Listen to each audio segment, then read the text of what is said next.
Hello' guys, কি খবৰ? আশা কৰোঁ সকলো ভালে আছে। বৰ্তমান ময়ো ভালে আছোঁ। আজি বহুদিনৰ মূৰত এটি লং ভিডিঅ' আপোনালোকৰ মাজলৈ আগবঢ়ালোঁ।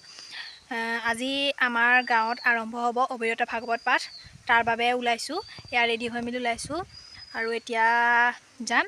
গৈ পাই তাত কি কি হয় আপোনালোকক দেখুৱাম। আশা কৰোঁ মোৰ ভিডিঅ'টো সকলোৱে শেষলৈকে চাব। ধন্যবাদ। এফাল চা মানে আজিকালি ভালকৈ দিবলৈ লৈছোঁ। এতিয়া ভাগৱত প্ৰদক্ষিণৰ আৰম্ভণি হৈছে। তাৰ পাছত ভাগৱত প্ৰদক্ষিণ কৰিব।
ভাগৱত পাঠৰ আৰম্ভণি মা আৰু মই লগত খুৰীহঁত আছিল।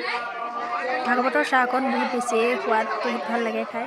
আৰু যেইবাৰে যাওঁ সেইবাৰেই মই খাওঁ, কাৰণ মই ভাল পাওঁ। পায়সো খালোঁ চাহ খোৱাৰ পিছতে। তাৰপাছত বাহিৰৰ পৰিৱেশটো অকণমান ভিডিঅ' কৰি ৰাখিলোঁ। বহুত ধুনীয়াকৈ সজাইছে আৰু চিম্পুল একেবাৰে। সেয়াই আছিল। আকৌ ৰাতি লগ পাম আপোনালোকক। চাই থাকিব।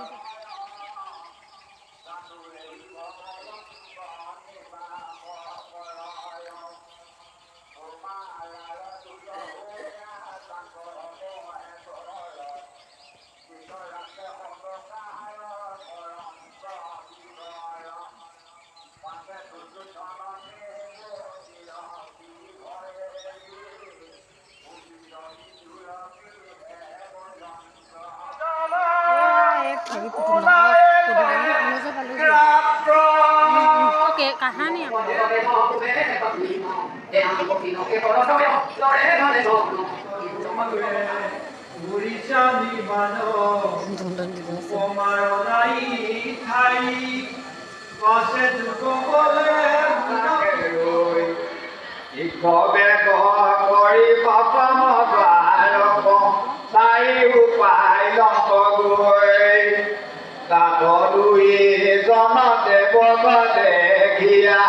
শ্যামল নিৰ্মল কায় সমান বয়স গাঁৱে পিত বাক কুণ্ডলে কৰ্ণ ভুৱাই মাথে মণি ময় কীৰ্তি জয় কেয়ুৰ কংকন কৰে বমৰে সুবিধ দীপ পুষ্প মালা প্ৰকাশে কৰ্ণ উপৰে নীলবৰ্ণ হাতী খুবে চাৰি বাহু দেখিতে পাতি সুন্দৰ হাতে দিব্য গদা ধৰি আৱাসংগ দুয়োতে পৰু চিকৰ মুখ পদ্ম কিছু কোটক প্ৰকাশে পুতিল বজুবল পৰত নয়ন নাসিকা দেখিয়া ফুটিছে যেন কমল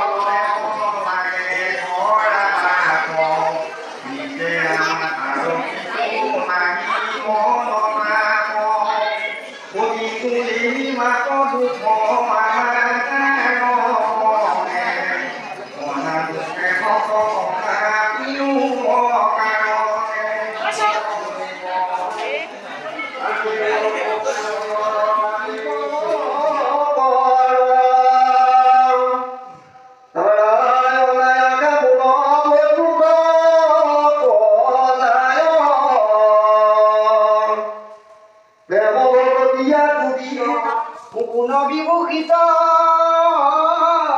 চতুৰ্থ স্কন্ধৰ কথা কৰিবু বিধি